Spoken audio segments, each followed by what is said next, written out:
பக்தி உலகம் அன்பர்களுக்கு ஈஸ்வரின் அன்பான வணக்கங்கள். பக்தி உலகத்தில் இன்றைய சிறப்பு விருந்தினர் நம்மளுடைய அதிசய மனிதர் திரு முருகப்பெருமாள். வணக்கம். இந்த சமுதாயத்தை பொறுத்த வரைக்கும் மிகப்பெரிய ஒரு பிரச்சனை. நம்ம சேனல்ல எனக்கு நிறைய போன் கால்ஸ் வருது. பாத்தீங்கன்னா இந்த திருமணம், தடைப்பட்ட திருமணம் 45 வயசு ஆயிடுச்சு, 47 வயசு ஆயிடுச்சு, அது ஆண் பெண் யாராக இருந்தாலும் சரி, அவங்க திருமணம் ஆகலை. நான் எத்தனையோ ஜோதிடர்களை பார்த்துட்டேன், எத்தனையோ பரிகாரங்கள் நான் பண்ணிட்டேன். ஆனா ஏன் திருமணம் நடக்கலை? எல்லாத்துக்கும் காமனான ஒரு பிரச்சனைனா இது திருமண தடை. திருமண தடை, குழந்தை தடை, நிறைய நோய்களுக்கு தீர்க்க முடியல. ஒரு டாக்டருடைய ஹஸ்பண்டையே சரி பண்ணி கொடுங்கன்னு எனக்கு கேட்டிருக்காங்க. பொதுவாகவே அந்த காலத்துல குலம் பார்த்து குணம் பார்த்து பொண்ணு எடுக்கணும்னு சொல்லுவாங்க. குலம் பார்த்து குணம் பார்த்து பொண்ணு எடுக்கணும். அதே மாதிரி ஒரு மண்டலத்தை தாண்டி இன்னொரு மண்டலம் போகக்கூடாதுன்னு பேசியிருக்கேன் நான். ஒரு 4 மண்டலம். தென் மாவட்டத்துல பிறந்தவன், சேர சோழ பாண்டியன்கிறது தனித்தனி மண்டலங்கள். இதுவே நம்ம தமிழ்நாட்டுக்கே எத்தனை பிரிவுனா, இப்ப ஆந்திராவில எல்லாம் பாத்தீங்கன்னா ரெட்டியாரு இந்த மாதிரி விஷயங்கள்லாம் ஆண்டு இருப்பாங்கன்னா அவங்களுக்கு தகுந்த தளங்களை போக்குவரத்து இருக்கிற இடங்கள்ல மன்னர்கள் ஆளும் போது மக்கள் சேவையா பெரிய பெரிய சித்தர்களின் ஆலோசனைப்படி கட்டிய ஆலயங்கள். அப்போ கிராம தேவதைகள் இல்லாம அந்த கதிர்வீச்சு இவனுக்கு கம்மியா இருக்கணும். அந்தந்த கதிர்வீச்சுக்கு இப்போ ஒரு பரிகார ஸ்தலத்துக்கே ஒரு குடும்பத்துல 4 பேர் இருக்கான்னா 4 பேரும் குடும்பத்தோட பரிகார ஸ்தலத்துக்கு ஒன்னா போகக்கூடாது. குலதெய்வம் 16 வகை குடும்பத்துக்கும் என்னுடைய சொன்ன அந்த 16 பேரும் பிறந்த ஊர்ல உள்ள குலதெய்வத்துக்கு குடும்பத்தோட போகலாம். பரிகார ஸ்தலத்துக்கு ஒன்னா போக முடியாது. ஏன்னா ஒரு பையனுக்கு சனி உச்சமா இருக்கும், ஒருத்தனுக்கு நீச்சமா இருக்கும்.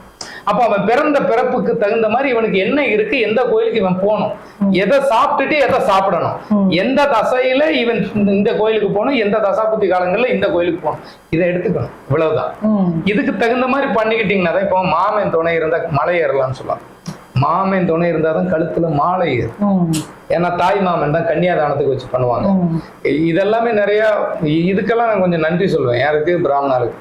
சாஸ்திரம் ஆரியர்கள் எல்லாரும் ஆரியர்கள் இல்லை அப்படின்னு சொல்லி ஒரு பெரியவர் சொல்லி பேசினதை கேட்டேன். அதுல எனக்கு ஒரு கருத்துக்கள் தெரிஞ்சது. அப்போ வந்தேரிகள் என்பது எல்லாம் இந்த அளவுக்கு போட்டிருக்கிற ஒரு நாமம் ஒண்ணு இருக்கு, இவ்வளவு பெருசா போட்டிருக்க ஒரு நாமம். வித்தியாசம், டிஃபரெண்ட். இதுல ஒரிஜினல் யார், டூப்ளிகேட் யாருன்னு உங்களுக்கு தெரிஞ்சிடும். ஓகே. அப்போ நான் தமிழ்ல இருக்கிற அந்த பாரம்பரியத்தை நான் ஒதுக்கல. அப்ப மாமன் அப்படின்னா புதன், புதன்னா மாமன், புதன்னா புத்தி, புதன்னா மூளை. இந்த மூளை தனித்து செயல்படாது. இந்த மூளைக்கு குழந்தை கிடையாது. அந்த மூளைக்கு அறிவுங்கிற முருகன் குழந்தை.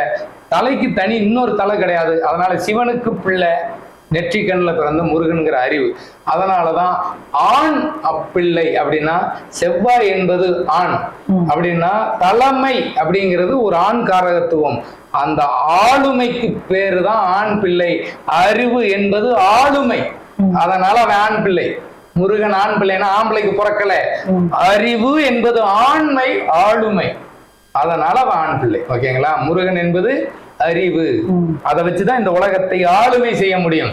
அதனால அறிவு என்பது ஆண் பிள்ளை அப்படின்னு சொல்லுவோம். ஏன்னா ஆளுமைக்கு தகுந்த மாதிரி. அதை 3 தடவை அழுத்திருக்கேன். இதுவும் புரியலன்னா கஷ்டம். சரி, ஓகே. அப்போ உங்களுக்கு இந்த ஜாதகத்துல இந்த குறை இருக்கு. நான் இப்போ இதுவே இப்படி அப்படின்னா, அந்த காலத்துல நானே சொல்லியிருக்கேன், எங்க அப்பா கூட பிறந்த அண்ணன் தம்பி எனக்கு சித்தப்பா பெரியப்பா. எங்க அப்பாவுடைய அப்பா கூட பிறந்த அண்ணன் தம்பி எல்லாம் சித்தப்பா பெரியப்பா. எங்க அம்மா கூட பிறந்த அண்ணன் அக்கா தங்கச்சி எனக்கு சித்தி பெரியம்மா. அவங்க அம்மா கூட பிறந்த அக்கா தங்கச்சி சித்தி பெரியம்மா. இப்படி கூட பிறந்தது 4-5 இருக்கும். இப்ப நான் எப்படி எடுத்துறேன்னா, எங்க அப்பா என் பசங்க என்ன எடுத்துறான்னா என்ன எடுத்துக்கிறான். எங்க அப்பா எங்க அப்பாவுடைய அப்பா எடுத்துக்கிறான்னா என் கூட பிறந்ததை விட்டுறான். எங்க அப்பா கூட பிறந்த உறவுகளை விட்டுறான். இதெல்லாம் பங்காளியா போயிடுது. உங்களுக்கு அது சொந்தமா போயிடுது, அந்நியமா போயிடுது. ஒரு 2 தலைமுறைக்கு அப்புறம் அது அந்நியம். யாரு? தாத்தா கூட பிறந்த அண்ணன் தம்பி எல்லாமே. காரணம், எங்க அப்பாவுக்கு கூட பிறந்த அண்ணன் தம்பி. என் பையனுக்கு எங்க அப்பா கூட பிறந்த அண்ணன் தம்பி எனக்கு சித்தப்பா பெரியப்பா. ஏன்னா என் பையனுக்கு நானும் தெரியுறேன், எங்க அப்பாவும் தெரியுறாரு. கூட பிறந்த உறவுகள் அந்நியமாயிடுது. அப்போ இதுவே பிரச்சனை நிறைய இருக்கு. அப்ப அதுக்கு தேவை பூர்வீகம். இதுக்கு தான் அதை கொண்டு வந்தான். உறவுகள் மாறிடக்கூடாது. நீ என்ன பண்ணிடுற, வாழ்வாதாரத்துக்காக ஒரு இன்னைக்கு போக்குவரத்து பெருகணும்னு தொழிலுக்காக ஒரு இடத்துக்கு போனேன். அங்க உனக்கு ஒரு விஷயம் பிடிச்சிருக்கு, நீ கல்யாணம் பண்ணிட்ட. அப்போ உன்னுடைய வம்சத்தின் டிஎன்ஏ இருக்கும். நீ எங்க பொண்ணு எடுத்தே அந்த டிஎன்ஏவும் கலந்துருக்கு. நான் நிறைய பேருக்கு பூர்வீகத்தை கேட்கறேன்னு தெரியல. என் தாத்தா பர்மாவில இருந்து வந்தாருங்கிறாங்க, ஒருத்தர் சைனாவில இருந்து வந்தாங்க. இப்படி வெளியூர்ல இருந்து பொண்ணு எடுத்துடுறாங்க. அப்போ பொண்ணு எடுத்த வழியில இவங்களுக்கு அவங்க எங்க வாழ்ந்தாங்கன்னே தெரியாதுப்பா, கட்டிட்டு வந்தாங்க. இப்படி நிறைய விஷயங்கள் இருக்கிறதுனால, நிறைய பூர்வீகமும் போகாததுனால, குலசாமின்னு ஒன்ன மட்டும் கும்பிட்டதுனால உசுறு மட்டும் இருக்குது. இப்போ குலசாமிங்கிறது உயிர் நாடின்னு எடுத்துங்க. இந்த கண்ணு, காது, மூக்கு, இப்படி எல்லா கிரகத்துக்கும் உறுப்பு. இப்ப சுக்கிரன்னா உடல், புதன்னா நரம்பு, மூளை, கல்லீரல், செவ்வாய்னா ரத்தம், இப்படி மத்த கிரகத்துக்கு போட்டாச்சு. சூரியன் உயிர் காரகத்துவம். இப்ப சூரியன்னா வெறும் உயிர் மட்டும். இப்ப மத்த கிரகங்களுக்கு உடம்பு காரகத்துவம் இருக்கு. இப்ப உயிர் வேணுமா உடம்பு வேணுமா? உயிரும் வேணும் உடம்பு வேணும். ஏன்னா இந்த உடம்ப சத்தா பாத்துக்கிட்டா தான் இந்த உயிரே இருக்கும். அப்போ உனக்கு பூர்வீகத்துல திருமணம் லேட்டுன்னா அந்த கிரகம் கெட்டிருக்குன்னா அந்த உறவு கெட்டிருக்கும். அப்போ அது சார்ந்த விஷயங்களை தேடணும்னா உன் பூர்வீகம் போகாம இந்த குறைய நிவர்த்தி ஆகாது. அதுக்கு போயிட்டு வந்து அந்த ட்ரீட்மெண்ட் எடுத்தீங்கன்னா நல்லா இருக்கும். இப்போ உங்களுக்கு ஒரு உதாரணம் சொல்றேன். நிறைய பேருக்கு உங்களுக்கு இந்த கடல் அப்படின்னு சொன்னா நான் நிறைய பதிவுல சொல்லிட்டேன். கடல்ங்கிறது 64 வகை கொடிய விஷத்தை மருந்தா மாற்றினது போக, இந்த 64 கொடிய விஷமும் மருந்தா மாறுறது மட்டும் இல்லாம பல மூலிகைகள், கண்ணுக்கு தெரியாத பேர் தெரியாத மூலிகைகள் எல்லாமே பல்லாயிரம் வருஷமா கடல்ல கலக்குது. இப்ப இந்த கடல் மாதிரி ஒரு மருத்துவம், இந்த கடலினுடைய தன்மை தெரிஞ்சுன்னா நிறைய பேருக்கு மருத்துவத்துறை தேவைப்பட்டிருக்காது. கடல்ல போய் கலந்துருது. உங்களுக்கு நோய் எதிர்ப்பு சக்தி, அதாவது இந்த அமிர்தத்தை கடைவாங்க தெரியுமா, அசுரர்கள் தேவர்கள்லாம் கடலை கடையும் போது கடைசியில விஷம் ஃபர்ஸ்ட் முதல்ல வெளியில வரும், ரெண்டாவது அமிர்தம் கிடைக்கும். அப்ப என்ன சொல்றாங்கன்னா, நமக்கு அந்த கடல்ல போய் குளிக்கும் போது நம்ம உடம்புல உள்ள விஷம் பூரா வெளியில போயிடுமா. இப்போ நம்ம 12 கட்டம் இருக்கும் ஜாதகத்துக்கு. 12 கட்டத்துல நம்ம உடம்புல இருக்கிற எண்ணற்ற துகள்கள் ஒண்ணு எல்லா வழியிலையும். 2வது ஓட்டை எது உச்சில, 3வது 4வது, அப்போ 1 2 3 3 2 5 5 2 7 7 1 8 ஆசனவாய் 1 9 மர்ம உறுப்பு 1 10. ஆனா நவதுவாரங்கள் தானே சொல்லுவாங்க. இது மூடிடுது இல்ல நமக்கு. மூடுனா மட்டும்ங்கிறத விட மேல் தோல் தான் மூடும். உங்களுக்கு இந்த பிளட் கிளாத் ஆகி உயிர் இந்த வழியா தான் உங்களுக்கு இது எல்லாமே சுவாசிக்கும். அதாவது பெண்களுக்கு சுவாச திறன்னு சொல்லுவாங்க. ஒண்ணு இந்த நகைக்கண்ணு வழியாகவும் தொப்புள் வழியாகவும். ஆண்களுக்கு சுவாச திறன்ங்கிறது வந்து இந்த தலை வழியாகவும். எதுக்கு உச்சில என்ன வைப்பாங்க அப்படின்னா ஹீட்டு. இந்த சுவாசம் வரக்கூடிய இடத்தை தான் துவாரம்னு சொன்னது. அப்போ உங்களுக்கு கண்ணு 2, காது 2, மூக்கு துவாரம் 2, வாய் 1.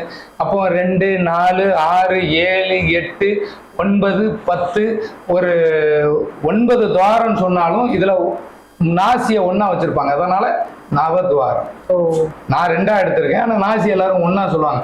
இதை 12 கட்டத்துக்கு நான் கனெக்ட் பண்ணுவேன். கண்ணு 2, காது 2, மூக்கு, வாய் 3 துவாரம், 11 உறுப்பு. நம்மளுடைய எண்ணற்ற உறுப்புகள் நகைக்கண்ணு 12 உறுப்பு எடுத்து நகைக்கண்ணை சேர்த்து 12 துவாரங்களை எடுப்பேன். இது எல்லாமே நமக்கு நெகட்டிவ் ஆர் பாசிட்டிவ் உடம்பு இழுக்கக்கூடிய இடங்கள்.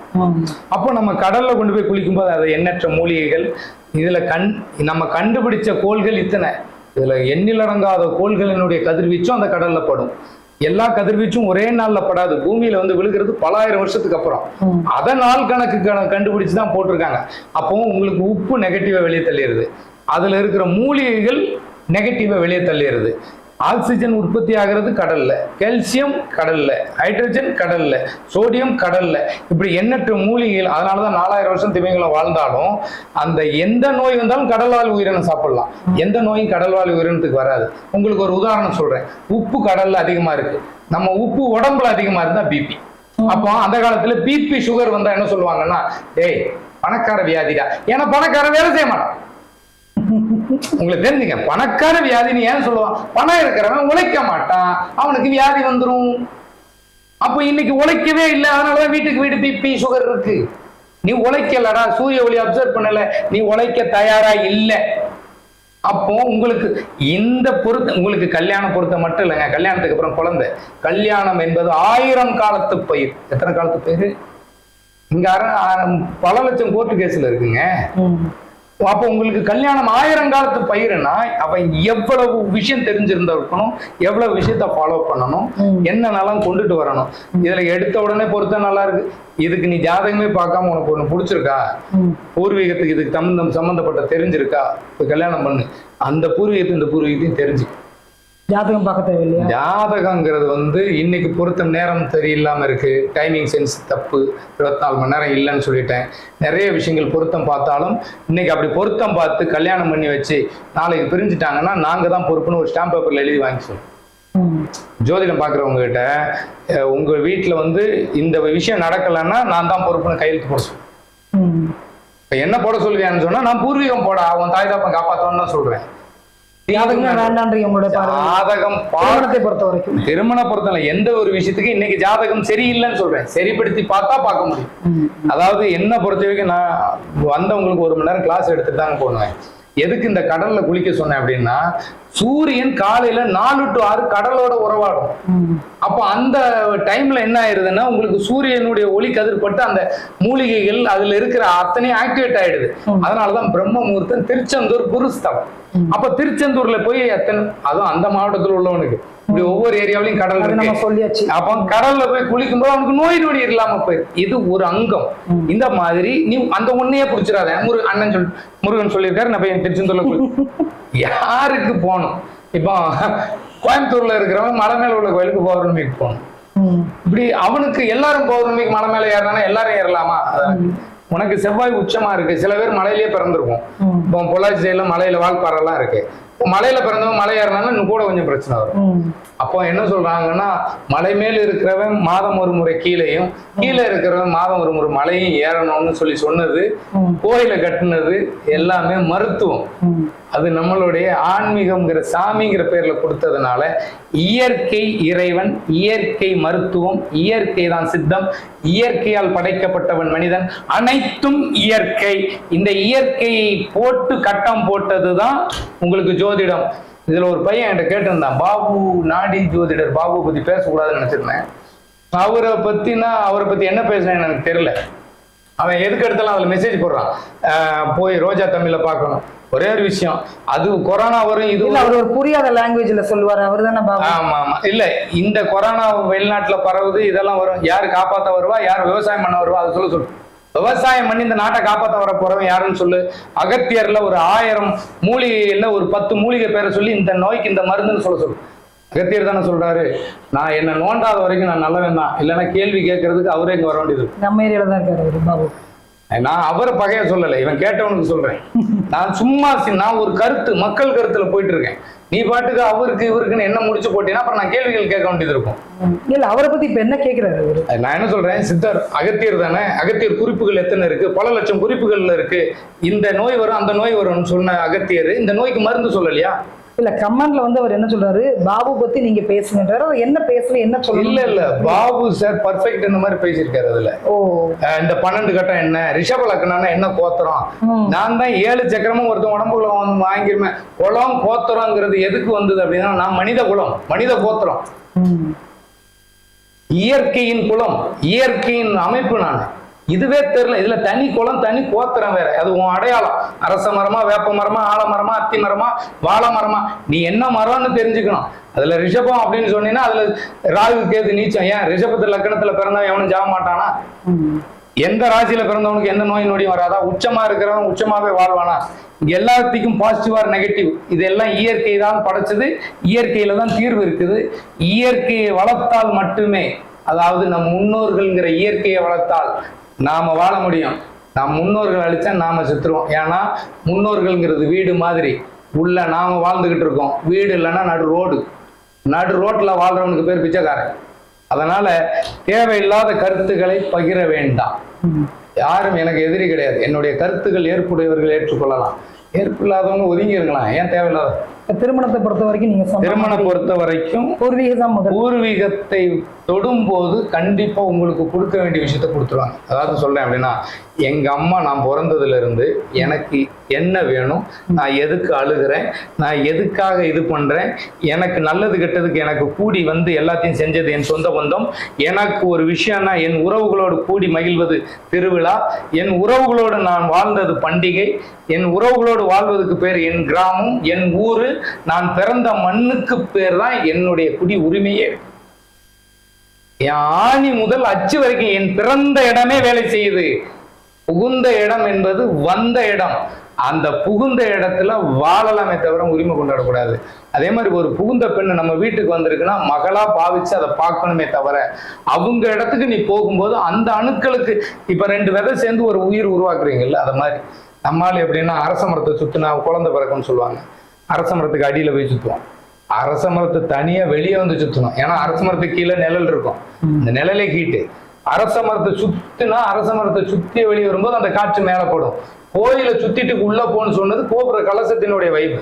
அதே மாதிரி ஜாதக கட்டத்தை ஆராய்ச்சி பண்ணிட்டு உன்னை பார்க்கணுங்கிறது, லக்னம்ங்கிற உயிர்நாடியை பார்க்கறது, இந்த சுத்தி இருக்கிற கட்டத்தின் நன்மை தீமை. ஜாதகங்கிறது சதுரம் இல்லை, ரவுண்டு. சூரியன்கிறது ஒவ்வொரு கட்டத்துல இல்ல, சூரியன் தான் ராசிங்கிற சென்டர்ல இருக்கும். அதை சுத்தி தான் ஒவ்வொரு வட்டம். நீ போடுறிய கோலம், அந்த ஒவ்வொரு கட்டமும் மேலையும் கீழையும் போய் வந்துகிட்டு இருக்கும். இதுல நிறைய இருக்கு, பேசினா பேசிட்டே இருக்கு. குழந்தை எல்லாத்துக்கும் இருக்கு. அதாவது ஒரு குழந்தைக்கு அதிபதி என்ன எந்த வீட்டை கொடுத்துருக்காங்கன்னா 11ஆம் இடம் லாபம். 10 பேர் என்னுடைய டிஎன்ஏ சொல்லியிருக்கேன். அதே மாதிரி 5ஆம் இடம் குழந்தைன்னு சொல்லிடுவாங்க. 5ஆம் இடம் சூரியனுக்கும் 11ஆம் இடம் சனிக்கும் கனெக்ஷன் இருக்கும். அப்போ உங்களுக்கு ஹீட்டும் தேவைப்படுது, சூரிய ஒளியும் தேவைப்படுது. அந்த சனியும் சூரியனும், இந்த சூரியன் தனிக்கிற இடம் சுக்கிரன் அப்படிங்கிற வீட்டுல நீச்சு. ஒரு சூரியனுடைய உயிர் அணுக்கள் தங்கக்கூடிய, அப்போ அந்த ஹீட்டு இருந்தா தான் உங்களுக்கு குழந்தை உருவாகும். அதனாலதான் நிறைய பேருக்கு இந்த மாதவிடாய் பிரச்சனை எல்லாம் ஹீட்னால, உங்களுக்கு பெண்களுக்கு மாதவிடாய் கோளாறுகள் இருக்கிறவங்களுக்கு குழந்தை பிரச்சனை இருக்கும். பார்த்திருக்கீங்களா? அப்ப அதீத வெப்பம், அப்போ அதன் தன்மையை குறைக்கணும். இங்க மருத்துவ ரீதியா அதனாலதான் இந்த படிச்ச மருத்துவர்கள்லாம் நீ கண்டதை சாப்பிடாத, நான் கொடுக்குற ட்ரீட்மெண்ட்டை சாப்பிடுன்னு சொல்லுவேன். பார்த்துருக்கீங்களா? ஏன்னா அவங்க படிச்சிருக்காங்க, ஆனா அந்தந்த இடத்துல போய் அந்த அணுக்களை ஆக்டிவேட் பண்ணிட்டு அந்த ட்ரீட்மெண்ட் எடுக்கல. இவ்வளவுதான் வித்தியாசம். இப்ப ஒரு பல்ப் எரியுது, இந்த பல்ப் நான் ஒயரை ஜாயின் பண்ணிட்டேன். அப்ப நான் பூர்வீகங்கிற எல்லா ஊருக்கும் போகும்போது இதுல நான் 10 வாட்ஸ் போட்டேன்னா 10 வாட்ஸ், 50 வாட்ஸ் போட்டா 50 வாட்ஸ், 100 வாட்ஸ் போட்டா 100 வாட்ஸ், நான் 1000 வாட்ஸ் நான் போடுறேன்னா அதுல ஒயர் கனெக்ஷன் கரெக்டா இருக்கணும். நான் என் உடம்புல அணுக்கள் ஆக்டிவேட்டா இருக்கும் போது அதுக்கு தகுந்த உணவை, எந்த சத்தான உணவு எடுக்கிறோம் அதுக்கு தகுந்த மாதிரி நான் சத்துக்கு தகுந்த என் உடம்புல எனர்ஜி இருக்கும். நான் எதுக்கு எடுத்தாலும் சும்மா அங்க ஆக்டிவேட்டே இல்லை, அந்த அணுக்கள் செத்து போச்சு, அதனால நோய். செத்த நான் அணுக்களுக்கு ட்ரீட்மெண்ட் பார்த்தா எப்படி சரியாகும்? அப்ப முதல்ல பூர்வீகம் போகணும், அதுக்கு தகுந்த விஷயத்த பண்ணணும். இதைத்தான் பரிகாரம்னு சொன்னாங்க. ஆனா அதுக்கு பேர் கடமை.